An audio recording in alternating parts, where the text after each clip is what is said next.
Perfecto. ¿Sí?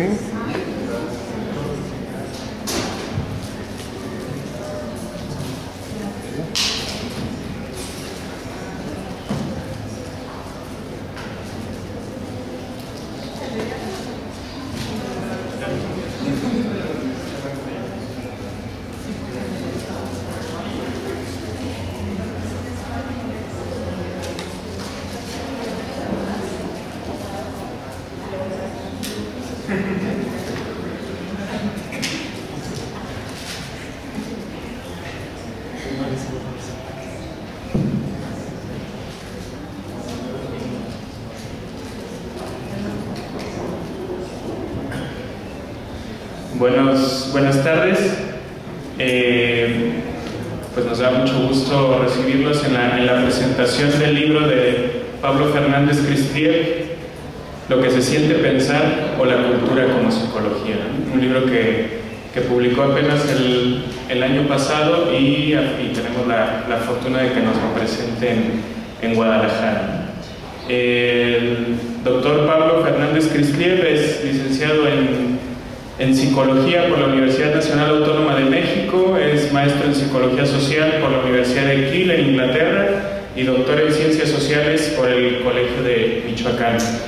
Bueno, es profesor de la Universidad Nacional Autónoma de México y bueno, ha sido profesor invitado en muchas universidades, en la Universidad Autónoma de Barcelona, en la Universidad Autónoma de Querétaro, entre otras.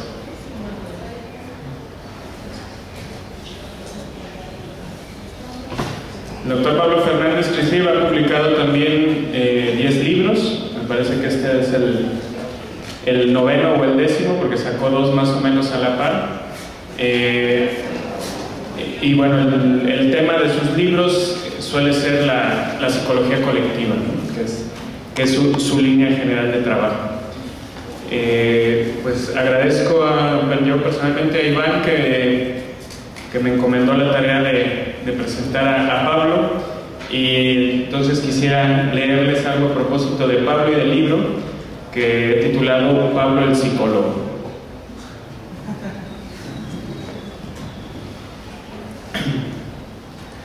Pablo Fernández Cristier es el único conferencista que ha podido hilvanar en un mismo renglón la psique, la sonrisa y el pollo frito, logrando además en la audiencia el efecto de que piense, sonría y de antemano saboree el siguiente pollo frito como si fuera el último en su vida, todo al mismo tiempo.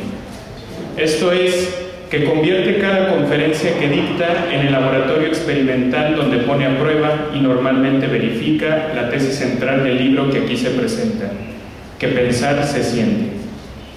Que este prodigio alquímico, el de tejer los pensamientos con los sentimientos, se logre con el experimento de juntar a una audiencia y encantarla con las palabras, como ocurrió también aquí hace un par de días, explica que el efecto es posible solamente porque quien hace la operación es en realidad la audiencia, que está compuesta por gente muy culta. Y no es que sea culta porque haya hecho peregrinación al Museo del Prado alguna vez en su vida, ni porque se vaya a aventar toda la semana en el Festival de Cine de Guadalajara. En realidad lo es porque pone todo su entusiasmo en prepararse un desayuno bien sabroso, o hace obras de arte con el humo del cigarro mientras conversa en una esquina, o es capaz de alburear hábilmente en una junta de negocios, o le dibuja una magistral portada de monitos a su trabajo final de geografía, o contesta religiosamente los crucigramas del periódico dominical. Esto es porque encuentra el modo de que casi cada momento del día tenga su gracia. Las corrientes clásicas de la antropología y la psicología evolutiva propusieron que la cultura fue el instrumento con el que la especie humana logró defenderse de y dominar la naturaleza, a falta de artilugios físicos como extremidades fuertes y mandíbulas poderosas.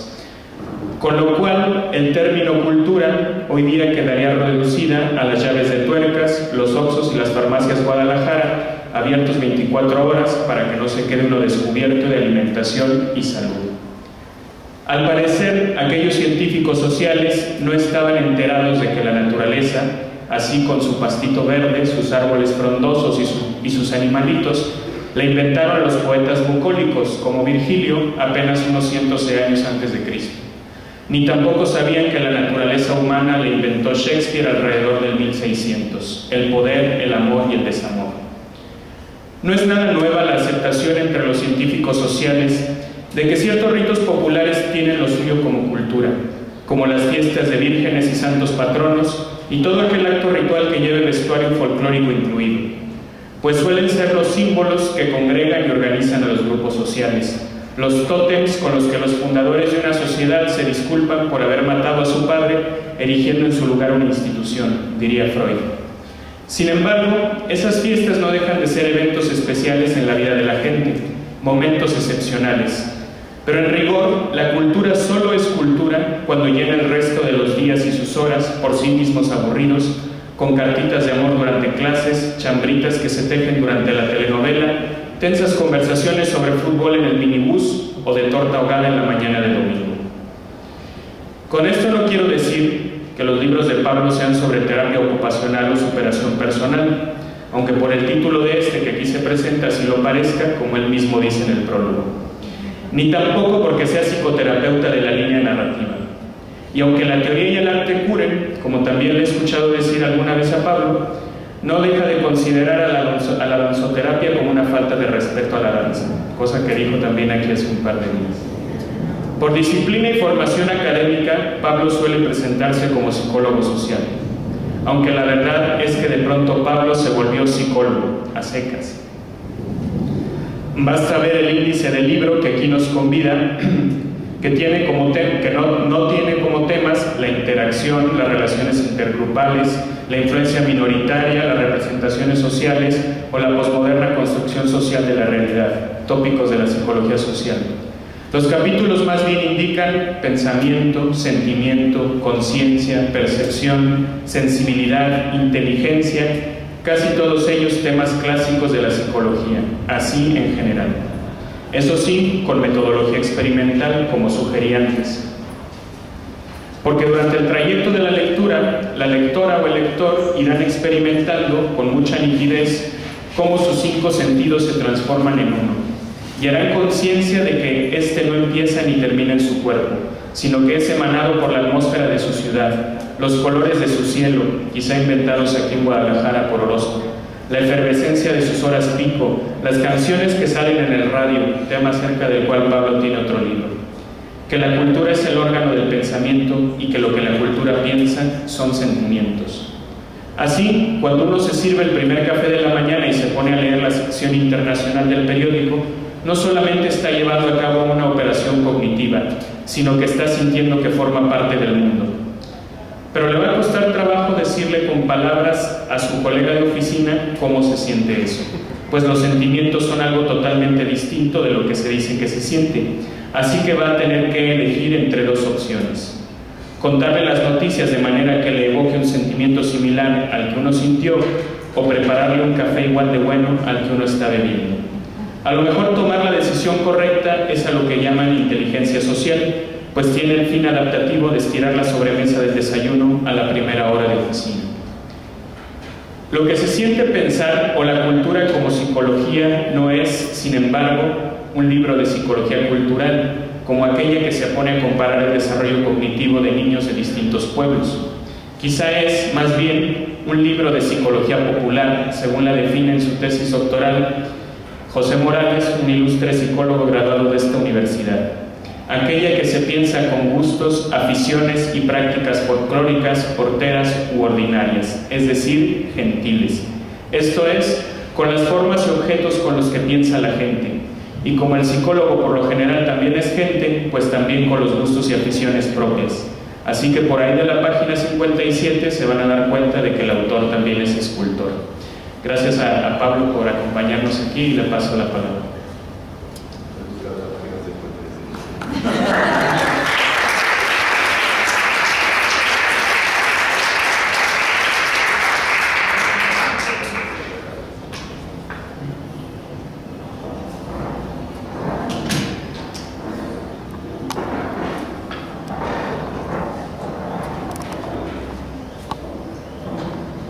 No suelo empezar dando las gracias ni a la editorial, ni a los organizadores, ni nada, pero esta vez creo que sí lo voy a hacer.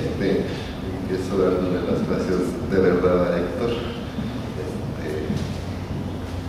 que siempre se ha portado conmigo de una manera inmerecida. Sigo con Guadalajara, que cada vez que uno viene, no es que cambie, sino que uno se renueva, aunque Guadalajara no cambie. No solo el sol, la amplitud, los techos, las colonias de un piso, sino el acento de la gente, que me parece muy bonito,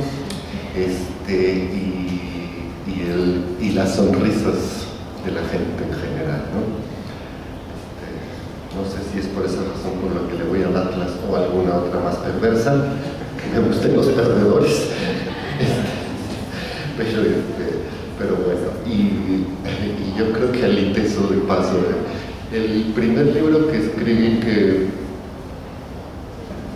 me gusta mucho, creo que ese y el último que escribí son los que más me gustan. Por alguna extraña razón lo publicó la UDG, pero por alguna extraña razón el único lugar donde creo que lo leyeron fue aquí en el ITESO, ¿no? Y entonces eso para mí me parecía, no sé, todavía no estaba Iván, porque si no te hubiera dicho algún truco, hizo una trampa, cosas por el estilo que hace siempre como gente amable que es, sino de alguna otra manera. Y entonces ahí yo creo que con el ITESO me cae bien, pues tal cual.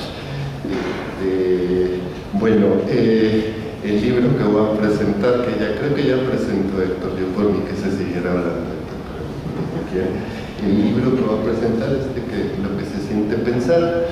El título, pues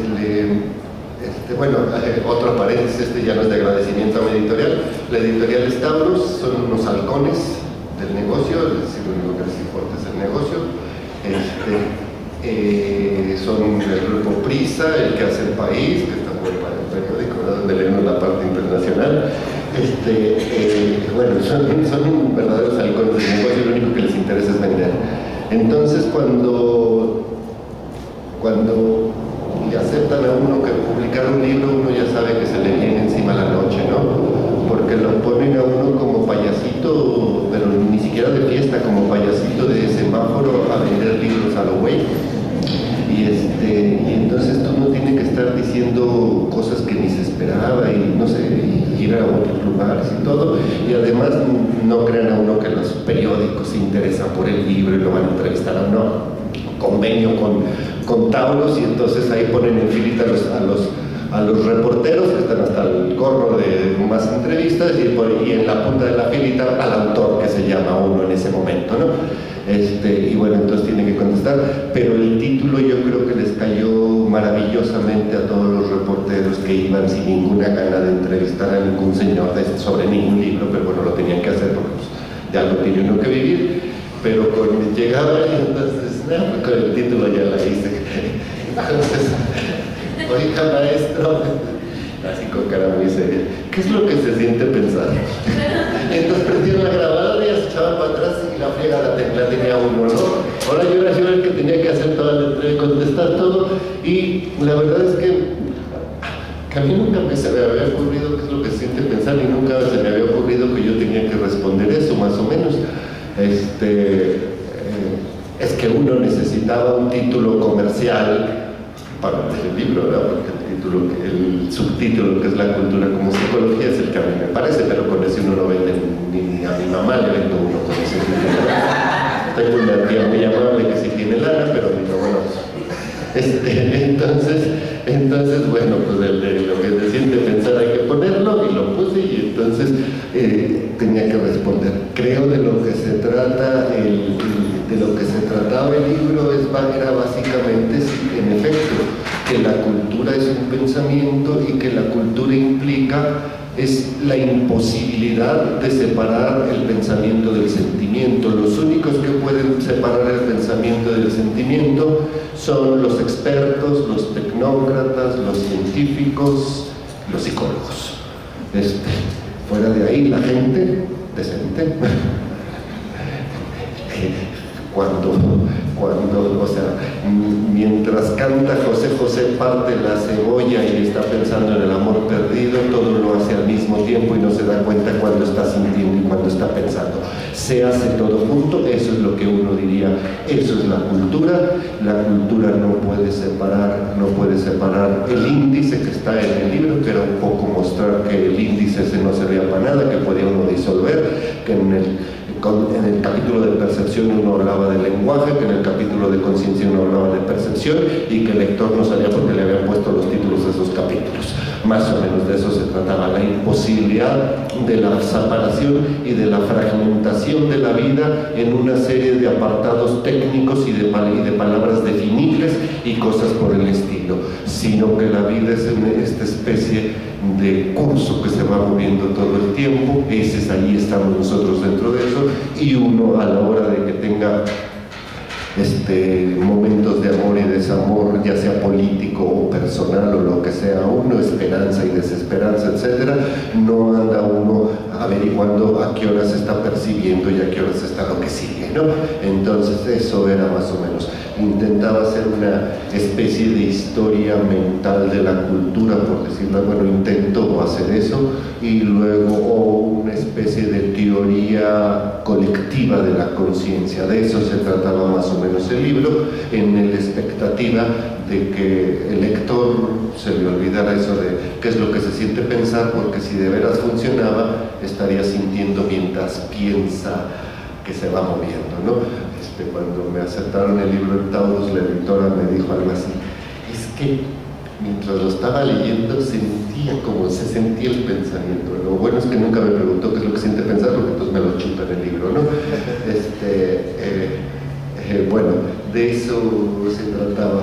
Efectivamente, de repente empieza uno, tuve que volver a ojear el libro si ahí venía en alguna parte qué es lo que se siente pensar, y para irme haciendo un poco a la respuesta más o menos cuando me la preguntaran de improviso, y creo que ya haciendo la interpretación al texto puede uno encontrar más o menos en suma qué es lo que se siente. El último capítulo es el epílogo es una concesión a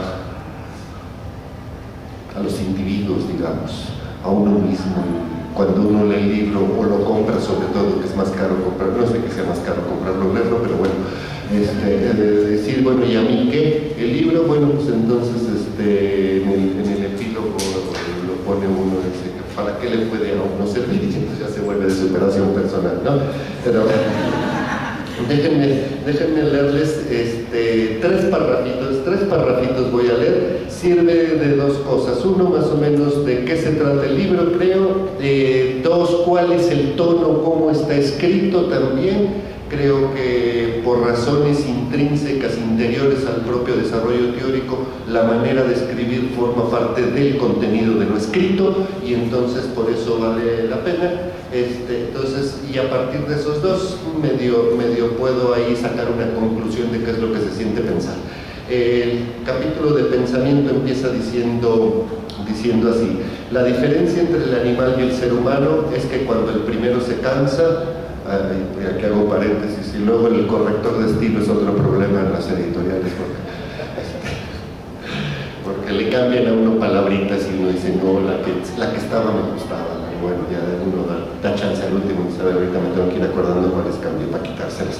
La diferencia entre el animal y el ser humano es que cuando el primero se cansa, se duerme, y santo remedio, y cuando el segundo se cansa, se sienta, y ahí empiezan sus problemas. Y ya se me desocupó el libro ahorita, entonces yo creo que no vale la pena.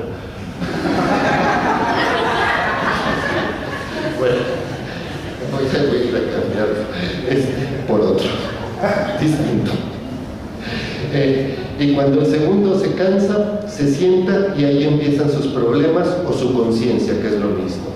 La diferencia entre dormirse y sentarse es que quien se duerme cierra los ojos y asunto arreglado, pero quien se sienta se pone a mirar y automáticamente a pensar cosas.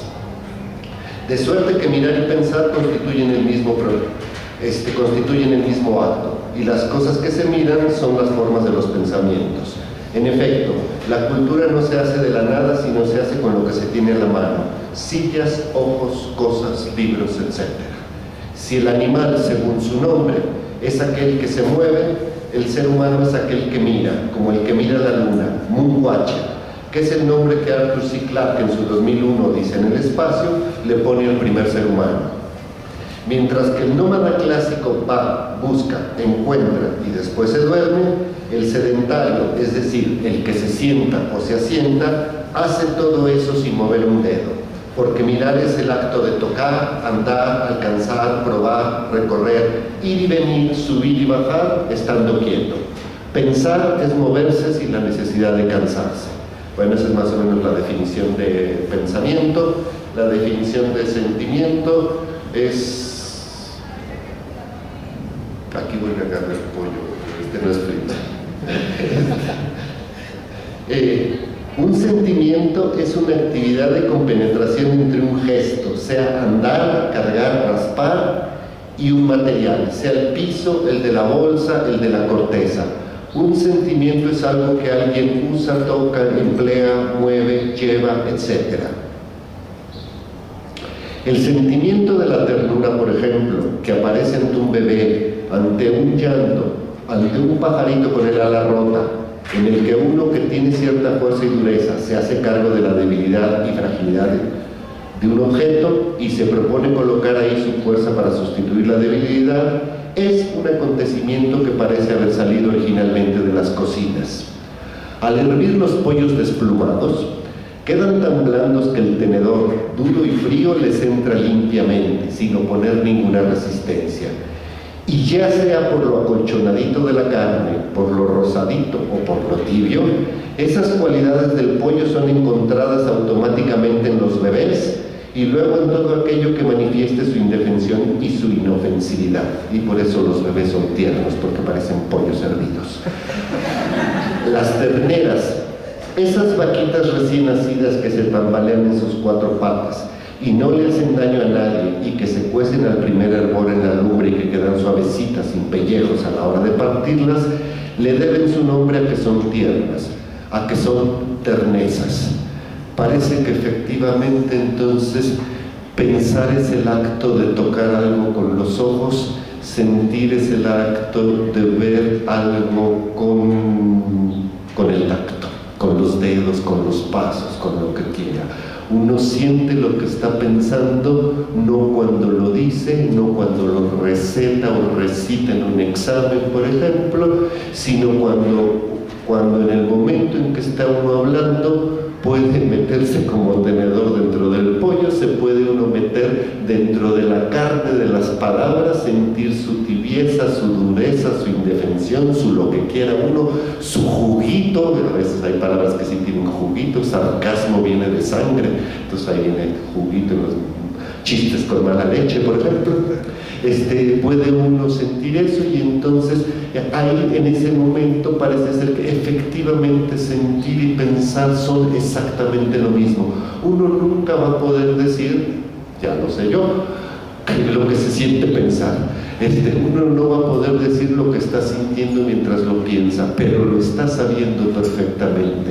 Daría la impresión, y al menos creo que esa es un poco la tesis que está en el fondo del libro, ya después me di cuenta, es el pensamiento, la conciencia que sería, o la cultura, o lo psíquico en el mejor sentido de la palabra, que sería la mezcla de sentir, pensar y todas las demás, es una especie de ritmo en el que uno se va metiendo, como en cualquier otro ritmo, en el de bailar, etcétera, se va uno metiendo ahí y se convierte uno finalmente en ese ritmo y, por decirlo así, uno piensa y se mueve y hace lo que el ritmo le va dictando. Sentir lo que uno está pensando, sentir los pensamientos, podría uno decir que es meterse casi literalmente con el cuerpo dentro de las ideas. Si uno logra meterse con el cuerpo dentro de las ideas, y cuando uno dice cuerpo implica con el propio movimiento, es decir, que hay un movimiento, que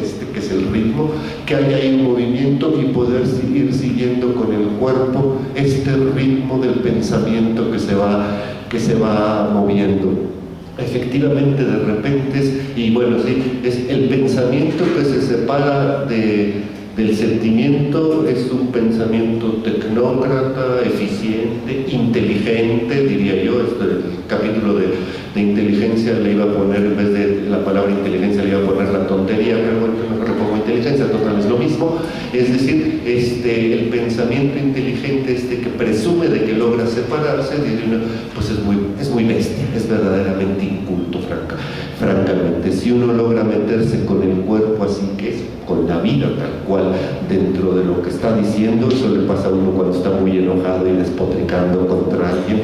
Uno cada vez se da cuenta que está contentísimo de estar enojado porque está gozando el ritmo del enojo y cómo se meten las palabras y cómo siente el tiempo ir corriendo, etcétera, todo eso, ¿no?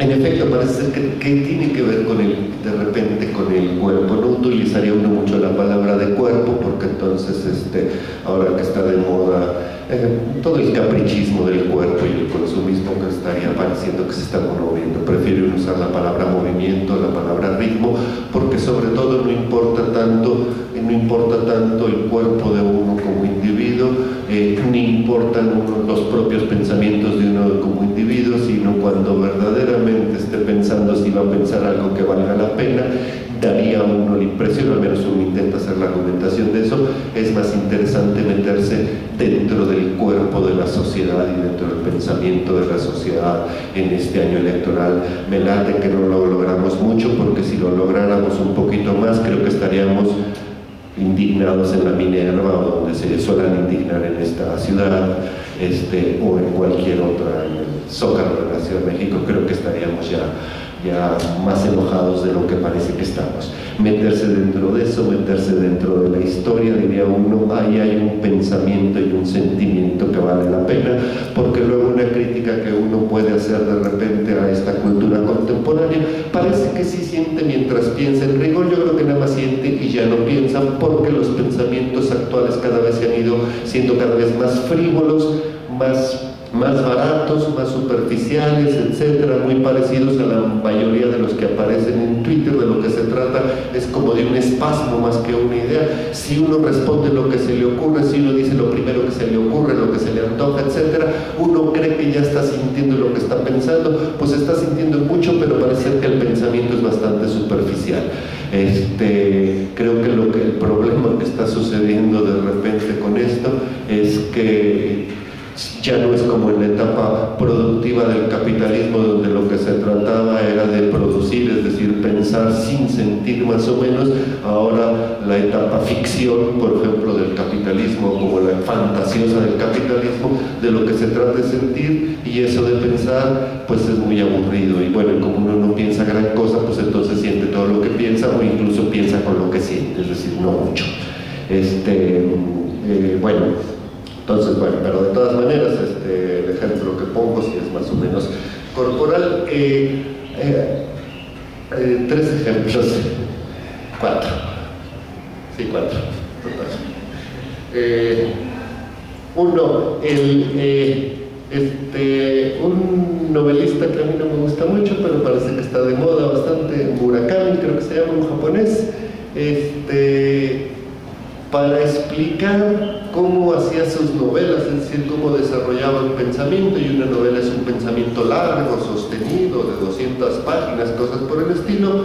Escribe un libro en donde explica cómo le hace para correr, es decir, sale a correr todas las mañanas. Es decir, que para escribir y lograr escribir, lo que hace es salir a correr todas las mañanas y termina y corre maratones y cosas por el estilo, en el entendido de que cuando va corriendo se va metiendo de un ritmo, tiene que correr 1 hora diaria más o menos, luego va a correr el maratón, que son como 3, va corriendo 1 hora diaria, se tiene que meter en un ritmo, porque si no entra en un ritmo uno se cansa. Es decir, pues lo que sucede uno cuando está bailando, al principio empieza uno, sobre todo si es hombre en una boda, empieza uno a bailar con flojera, como a fuerzas, etcétera, pero después ahí ayudan las cubas, hay que confesarlo, pero llega un momento en que lo difícil ya no es bailar, sino que lo difícil es dejar de bailar. Entonces no es uno el que lleva el ritmo, sino es el ritmo el que lo lleva a uno, y ahí está uno como güey, ¿verdad? Lo que pueda uno hacer ya por el ritmo no es gran cosa, bueno, depende de cada de cada quien, pero eso es lo que dice Murakami que va sucediendo, y entonces efectivamente la lógica física o corporal que tiene el hecho de ir corriendo es la lógica que tiene la lógica del mismo pensamiento, el flujo, la rapidez, la suavidad, la manera que tenga más o menos de escribir. Creo que ahí diría uno es en efecto lo que cualquier novelista que sea creíble tiene que sentir lo que está pensando para poderlo escribir, o sentir lo que está escribiendo, y si la novela es muy buena, en el momento en que uno entra, el novelista lo mete dentro de su ritmo, y entonces el típico, esto le sucede más a las mujeres que a los hombres, parece, no puede parar, y entonces se chuta la novela completa de una sola sentada, como se dice. Es que no había manera de parar, quiere decir que uno ya entró en el ritmo que le está planteando el pensamiento. Otra cosa similar es curioso, ahora es David Byrne, un cantante de rock de los 80s de un grupo que se llamaba Talking Heads, parece que es muy famoso, yo de música no sé nada, pero para explicar cómo componía canciones y cómo escribe, porque también escribe bastante, escribe un libro diciendo que para componer canciones y hacer las letras de sus canciones lo que hace es andar en bicicleta. Y entonces trae una bicicleta de esas que se pliegan, como viaja mucho, entonces la sube a todas partes, recorre todas las ciudades, y escribe un libro que se llama Diarios en Bicicleta, en donde en efecto una bicicleta es notoriamente más rítmica que correr, no es tan de alto impacto, se mete uno a pedalear, etcétera, y de repente pues ya se va perdiendo ahí, y de repente se le van ocurriendo uno canciones, ideas, libros como Diarios en Bicicleta y cosas por el estilo. Entonces ahí tiene, y además también la gente puede decir, cuando de repente quiere pensar algo, reflexionar o cosas por el estilo, también se sale a caminar, y mientras va caminando, como si el ritmo del paso de repente fuera instalando un ritmo de pensamiento, y a uno se le empiezan a ocurrir las ideas. Va uno sintiendo el cuerpo, el ritmo en el cuerpo, y de repente las ideas van agarrando. Y cuando va uno ya picado a la hora que tenga que hacer su tesis y cosas por el estilo, ahí va uno, si de repente le toca a uno un semáforo y se tiene que detener, un perro que se le cruza, cosas por el estilo, se le detiene el ritmo del paso y se le detiene el pensamiento, se le interrumpe y dice, ching, que iba, y tiene uno que volver a agarrar el paso para seguir más o menos. Es más o menos la idea. Bueno, yo ni camino, ni corro, ni ando en bicicleta, pero tengo una máquina de escribir marca Underwood, año 1904, en ese escribo, que sí requiere músculos para la hora de escribir, y que hace un ruidero que, bueno, tiene uno que entrar a hacer convenio con los vecinos, porque todo el mundo se entera que hay alguien escribiendo a máquina, pero de repente me cayó el 20, me di cuenta de que yo ya no puedo escribir si no es a máquina, ya en esa máquina, para decirlo pronto, por la velocidad. Si escribe uno a mano, las ideas van más rápido que la mano, y así sucesivamente, etcétera, y además falta el traqueteo ese, pues es una batería, bueno, una batería de música, casi una máquina de escribir de esas mecánicas. Entonces va oyendo uno el traqueteo, y diría uno, va oyendo los pensamientos, cómo se van produciendo. A lo mejor le he hecho mucha poesía a mi máquina de escribir, pero la quiero. Va oyendo el traqueteo, el tableteo, el metralleo de la máquina de escribir, y luego dice que para que me queden bien, ahí es donde ya me di cuenta que es puro gusto por hacerlo, para que me queden bien, por ejemplo, los artículos de periódico que escribo, que son cortitos, los paso en limpio 6 veces. No los paso en limpio porque estén ya en sucio, en realidad, ya después lo paso a la computadora, lo paso porque mientras está uno reescribiéndolos, cuando uno como que le va gustando, le agarra uno velocidad, le agarra uno así, casi no va moviéndose con el pensamiento a medida que lo va haciendo uno, y entonces con eso creo que me entretengo bastante, y por eso invento, dice que tengo mucho trabajo, en realidad parece ser que no tengo mucho trabajo, me estoy divirtiendo con eso, ¿no? Último ejemplo, y me parece que sería el central,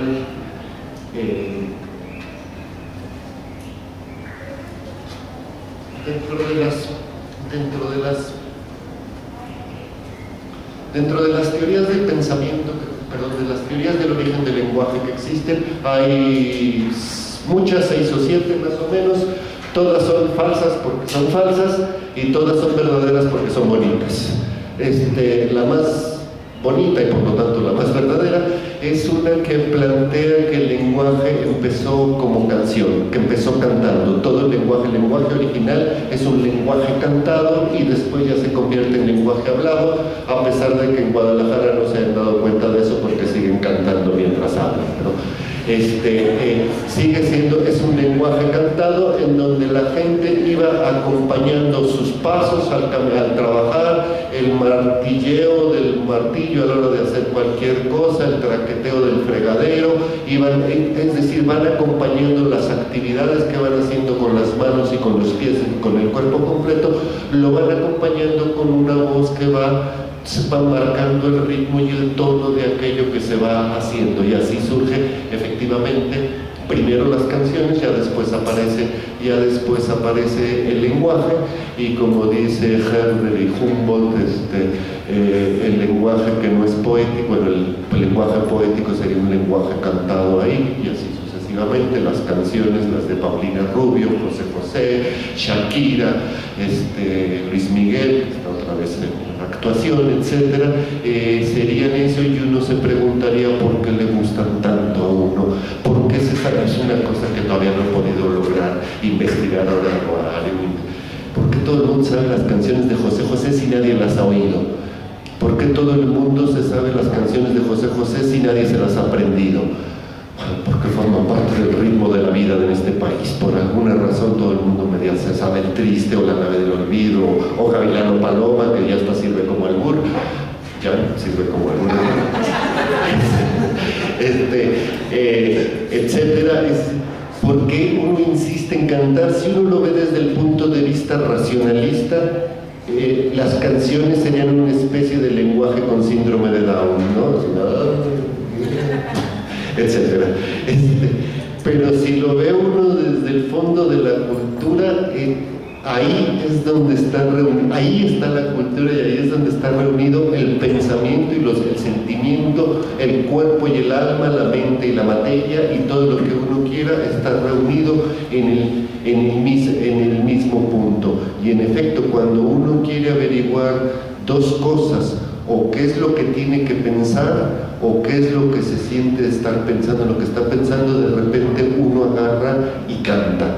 En las canciones parece que uno se logra meter cuando uno está cantando en la regadera, sobre todo cuando uno canta bajito, ¿no? Todos los que cantamos mal, en la regadera, en el coche, etcétera, uno de repente va tarareando, y de repente se da cuenta cómo va acompañando con la canción lo que está haciendo, o incluso el pensamiento que está teniendo de otra parte, y así sucesivamente. Cuando a uno le entra en crisis, ya saben, esas crisis graves, es decir, cuando uno ya no logra cantar, es que la situación está grave. Cuando quiere cantar y no le sale, ya ahora está grave. Ahí diría uno, se le separa el pensamiento y el sentimiento, la vida se le parte en dos, se le queda a uno por un lado una y por el otro lado la otra parte, y se siente regacho más o menos, y entonces lo que busca uno, por eso le prende al radio y se entera que existe José José, que canta cosas como El Triste, que le van a servir a uno. Si no se la saben, apréndanse, la van a necesitar.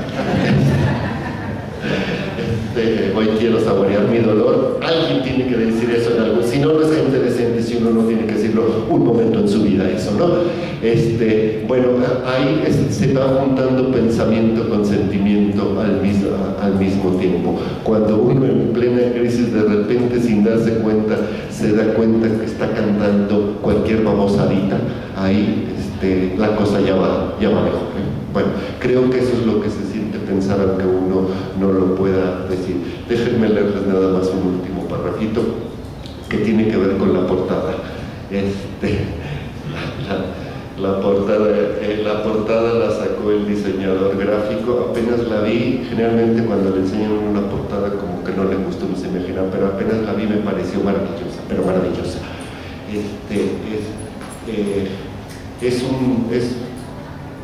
La sacó del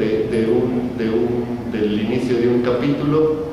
se llama La sensibilidad, que es un capítulo en donde es una defensa de la cursilería. Ahora actualmente, que ya somos tan fashion todos en el año 2012 del Señor, en donde ya todo el mundo se aprendió que no hay que ser cursi y ya se aprendió a decir qué cursi, ya todos criticar de qué cursi, más o menos, etc.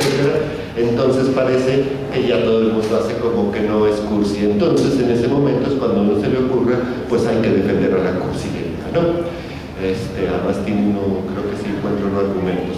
Entonces, bueno, como ven, la portada es totalmente cursi, es un corazón con forma de cerebro, lo que se siente pensar, y luego una cintita naquísima hasta la pared de enfrente, en donde viene el título y subtítulo y etc.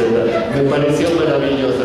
El diseñador la sacó del siguiente párrafo, que dice: a continuación, una breve lista de cursilerías. 1. Los colores delicados como el rosa y el espantosísimo verde pistacho. 2. Los pasteles de boda, que como se sabe, vienen en estos colores y traen unos noviecitos de azúcar en la punta. 3. Las fiestas de 15 años con sus peinados, chambelanes, vals, hielo seco y discurso del papá. 4. El vestido de la novia de la boda del inciso número 2, quien parece que está disfrazada de cortina. Y asimismo, las cortinas, cordones, lazos, bordados, brocados, carpetas, mantelitos, cojines, etcétera, cuya principal función es acalorar el ambiente. 5. Las frases a la vez heroicas y ampulosas como a una mujer no se le toca ni con el pétalo de una rosa, o hay que prepararse para el mañana, de las que Flaubert se supo también burlar. 6. Todo lo que brille y no sea oro, como los barnices, el charol, los candiles de cristal cortado y el oro también. Y de paso el resto de la joyería y pedrería, en especial las joyas que tengan la forma de candil, que es cuando se dice que alguien se colgó hasta la lámpara. 7. Los muñecos de peluche, incluyendo aquí los tableros y asientos de los coches de taxistas y camioneros. 8. Cualquier cosa que tenga forma de corazón, como las cajas de chocolates y las tarjetas de felicitación de Sambors de los 14 de febrero, excepto el corazón porque no tiene esa forma. 9. El amor, la dulzura, los algodones de azúcar y otros acaramelamientos como las caballerosidades y las galanterías y demás actos y objetos que chorrean miel empalagosa hasta por las orejas y que solo se solucionan con un buen trago de vinagre. Y 10.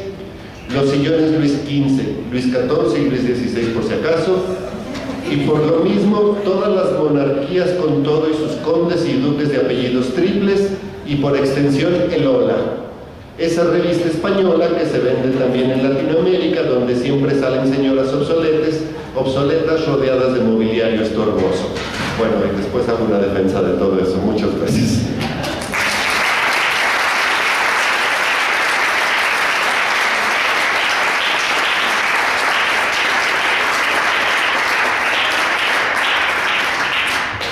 Bueno, así como oyen a Pablo de simpático, también tiene unos libros bastante teóricos, pero lo interesante es cómo a medida que va escribiendo libros, la lírica de su escritura se va perfeccionando, ¿no? Entonces resulta que en el 10º libro sigue diciendo las mismas cosas, igual de teóricas, igual de profundas, pero con un lenguaje cada vez más poético. Entonces se recomienda bastante el libro, ¿no? Y también hay un verso de José José muy bueno que dice: fui de todo y sin medida. Ese también es muy reivindicado. Y bueno, si hubiera alguien del público que tuviera ganas de comentar o de preguntar algo a Pablo, con gusto.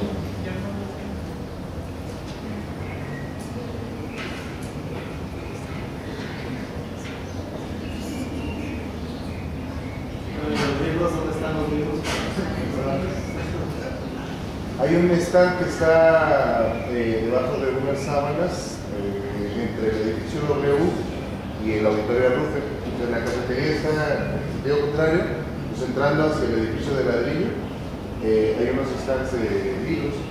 En el de, yo lo vi en el, ¿cómo decirles? Está cerca del fondo de la estantería. No, puedes preguntar por el texto, que es más fácil. Pero ahí está. Había cada vez menos, entonces conviene ir por el suyo y volver para tenerlo firmado o algo.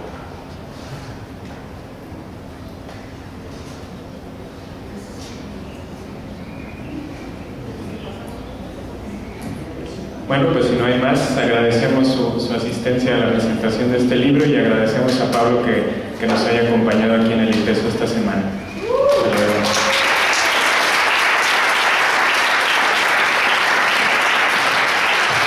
Muchas gracias.